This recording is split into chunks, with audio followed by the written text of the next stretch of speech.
accuse opposition parties of being sponsored by the West when they are also being sponsored by the East. What do we say about the level of this hypocrisy? These are some of the things that an ordinary citizen is not able to say. And as a man of God, I am not a political analyst. I'm speaking these things because the duty of a prophet is not just to tell you what shall happen. Sometimes I have to enlighten you on how things are going to happen, yes, to broaden your judgment, as it were, and your sense and your understanding. Very, very dangerous. But there's other bigger problems. The first problem is that, like I told you some few weeks ago, the government has acquired a dangerous set of equipment from Israel, from a company called Sekos. This company specializes in inventing, manufacturing, and selling spy equipment. It is one of the best Middle Eastern companies at these technological gadgets. Our government is now able to listen to your calls without needing to go through to your telecommunication service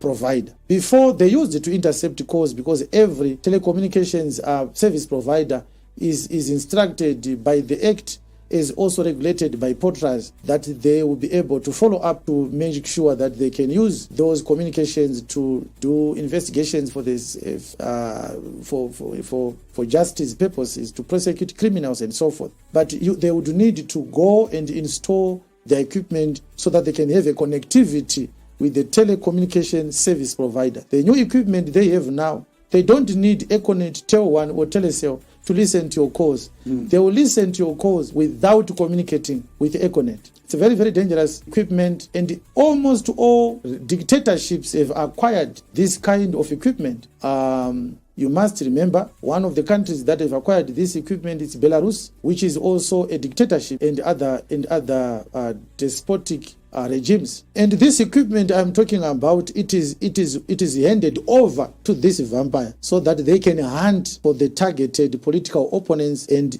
eliminate them. On top of that, they have also acquired a certain chemical, very, very dangerous.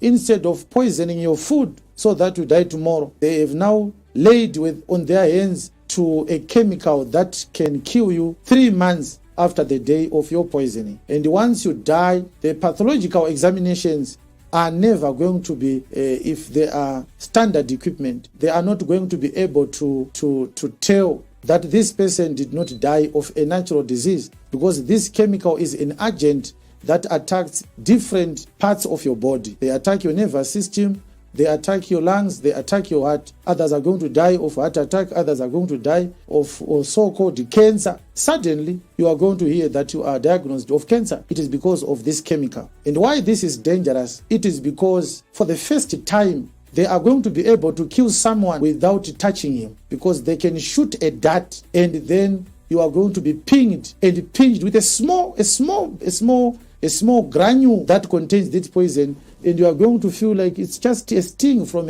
a bee or something that is less painful. And you are going to forget about it, and you are going to live as normal. 3-4 months later, you are going to be sick, and in a few days, you are going to die, and nobody is going to suspect them. This is a dangerous chemical. This is a dangerous capacity. I want to ask this question: why is our government investing so much money in acquiring things that hurt its own citizens? Why can't they use that money to improve building proper roads? Not these ill-constructed roads, which can't even last a year. The roads that Mr. Mnangagwa is building, they are substandard roads. All of them. If we are given a chance to have proper leaders, we are going to start afresh to building those roads. Why can't he use that money instead of acquiring chemicals to kill opponents? Why can't he supply medicines to hospitals? It's very dangerous. The Zimbabwean politicians are in a friendship with a dangerous country. I don't want to release the details. Our government has become too close to a very dangerous government that is very notorious for manufacturing nerve agents that kill political or perceived political opponents from a distance. This is not good. This is not good. This is not good. They are going to hire and recruit what they call intelligence assets, people who are basically handled by intelligence operatives, and they are paid few dollars to carry out clandestine intelligence and military operations. They are going to recruit waiters and cooks from upmarket restaurants where political elite opposition members go and eat from. And you are going to walk into a restaurant and order food. And those people are going to have a list of targets. Whenever a politician enters their restaurant, they check on their list. If they see you are there, they poison you in your food. You don't suffer that day. You don't get sick that day. You are going to be fine for 3, 4, 5 months. And then you get sick. Within 2 months, you are dead. And this is what I said, why I said there is a dark cloud. And I was talking to some few people yesterday, and I said there's a dark cloud hovering above us. And we need to pray for people who are instrumental in crying out for a change of things in our country, people who are asking the government to behave responsibly, people who are advocating for the preservation of life in Zimbabwe, political activists, journalists, and civic society activists. I want us to pray for them because we are likely going to lose one of the most instrumental persons in our country through these tactics and weird and very, very wicked strategies which they are using now. My advice to the so-called politicians, especially from the opposition, they should minimize their exposure to the public. They must reduce their frequency to go and eat from restaurants, especially in Zimbabwe. Because if you're on the target list, you are never going to know that you have been poisoned. And you are going to be said to have died of a natural cause. And for the first time, people are never going to suspect ZANU-PF. The doctors are going to write, he died of pneumonia. He died of cardiac arrest. But what causes the cardiac arrest? It may be a cardiac arrest. What triggered the cardiac arrest? It's a very, very nefarious and aggressive and dangerous chemical agent acquired by the state to eliminate perceived political opponents. It's a dark cloud that is hovering over Zimbabwe right now.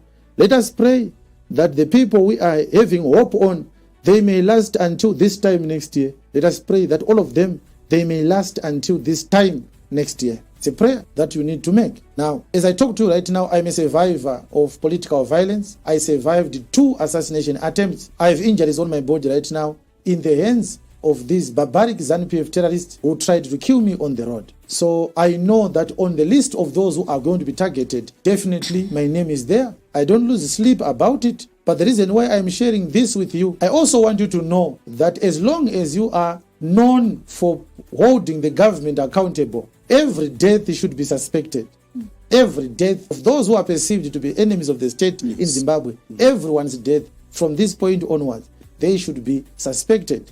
And of the deaths that need to be investigated, I am not casting aspersions, I am not pointing a blaming finger, but I want you to ask yourself, did Dewa Mavunga die a natural death? Did Alex Magaisa die a natural death? I want to ask this question. I knew Dewa Mavunga. He was a friend of mine. He was a human rights activist. He was based in London. He ran a program called Human Rights Watch. And if you go to YouTube right now, you are going to watch his videos. He interviewed women who were raped by the soldiers after the mass shooting of citizens in 2018. He interviewed people who are drinking contaminated water in Harare. He interviewed victims of political violence. He was advocating for the protection of citizens, not only in Zimbabwe, but all over Africa. Did he die a natural death? Did he actually die of COVID? Did Alex Magaisa die of a heart attack, which was caused by pre-existing medical conditions? How sure are you? Oh, he was in England, so he was safe.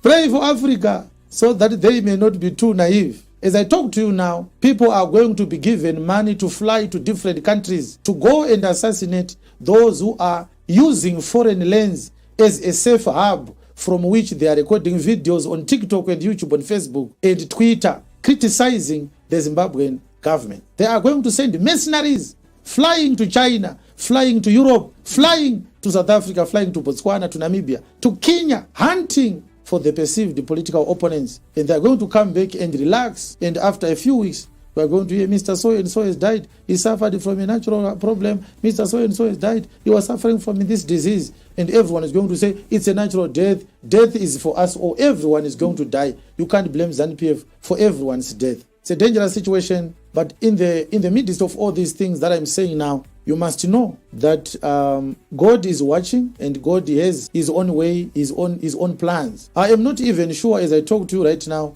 whether myself I will be alive by this time next year, because there